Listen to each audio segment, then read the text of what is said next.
Bonjour à tous, bienvenue pour un numéro du GT Pop. Aujourd'hui, un coup de cœur, un vrai coup de cœur, pour un film Netflix.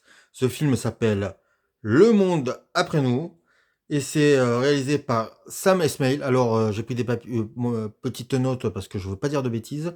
Et puis surtout, je voulais vous dire, c'est une des premières fois où je vois un film sur Netflix dont j'ai envie de revoir. Et rien que pour ça, ça mérite d'être signalé. Alors, Le Monde après nous, c'est un post-apo. Non, pas un post, puisque ça devance l'apocalypse, mais ça l'annonce. C'est produit. Je vous donne plus ces petites informations et après je vous donne l'histoire parce que c'est vraiment, ça donne, à mon avis, le ton. C'est produit par Michel et Barack Obama. C'est réalisé par un certain Sam Esmail. Je connais pas du tout, mais qui a créé une série qui s'appelait Mister Robot, qui est culte, qui est très connu, qui est très apprécié, et le film m'a donné envie de voir la série. Donc déjà, c'est un bon point.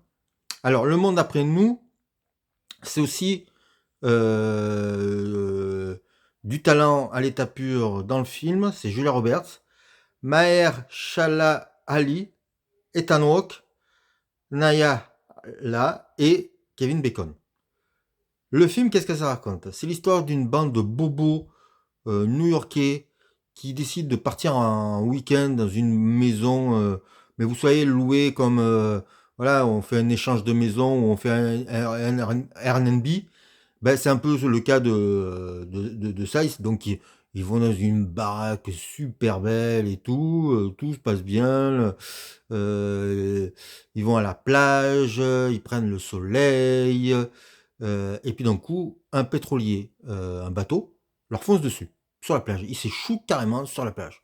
Premier truc très très bizarre, une scène assez spectaculaire, avec un numérique pas terrible, mais c'est pas très grave. C'est pas grave parce que la qualité du film va vous faire oublier les petits défauts techniques. Donc ensuite, ils rentrent chez eux et ils se rendent compte qu'il n'y a plus de Wi-Fi et qu'il n'y a plus de réseau. On ne peut plus téléphoner.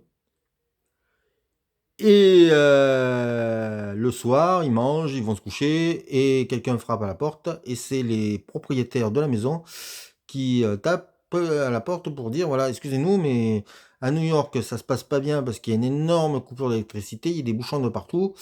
J'ai trouvé beaucoup plus prudent de,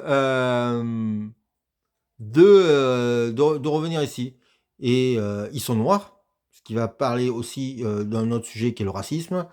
Et ils vont se retrouver confrontés à ces bobos. Et je n'en dirai pas plus parce que moins vous en savez, plus vous vous portez. Alors, euh, j'ai été très très brouillon dans mon explication, mais pour vous dire que c'est foisonnant. Ça dure 2h20, c'est foisonnant. On pourrait presque, si je devais comparer ces films, je pourrais parler de Jordan Peele. Pourtant, je suis pas un fan de Jordan Peele, mais on pourrait parler de Jordan Peele et de ce qu'on appelle les Elevated Horror. Même si là, c'est pas de l'horreur, on est plutôt dans du euh, film catastrophe, on pourrait dire. Et c'est un film catastrophe, mais à petite échelle. À petite échelle, puisqu'il est vu à travers les yeux de 5-6 personnages, pas plus.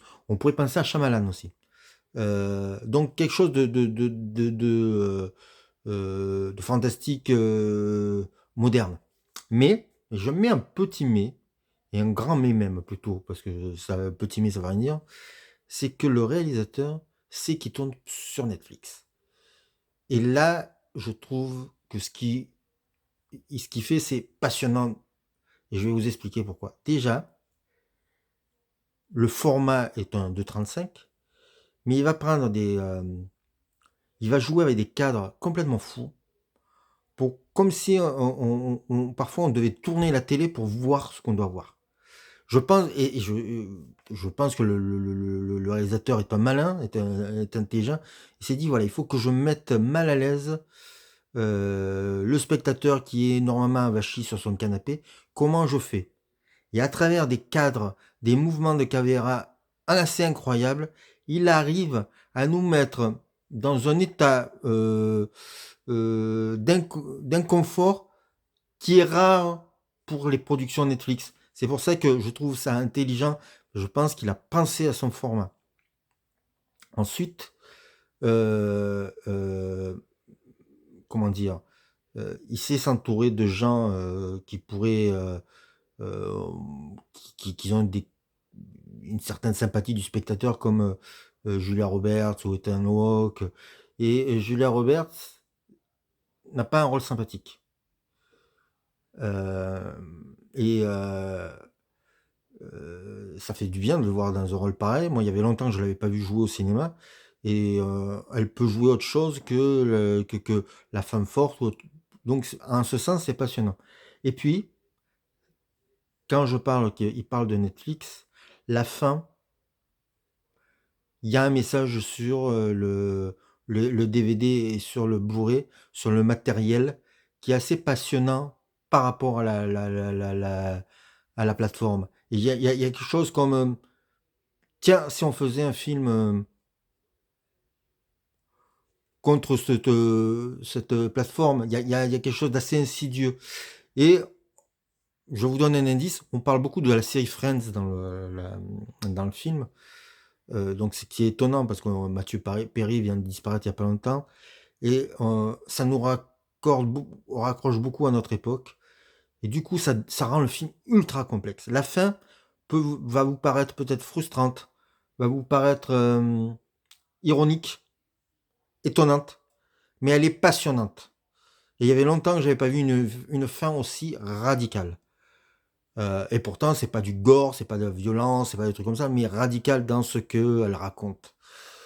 Donc voilà, je vous conseille fortement ce film, donc je répète le titre, Le Monde après nous, de Sam Esmail. Et moi, du coup, ben, je vais voir si sur la plateforme Netflix, eh ben, il y a la série Mister Robot, parce que du coup, je suis très très très intéressé par ce bonhomme-là. À voir absolument.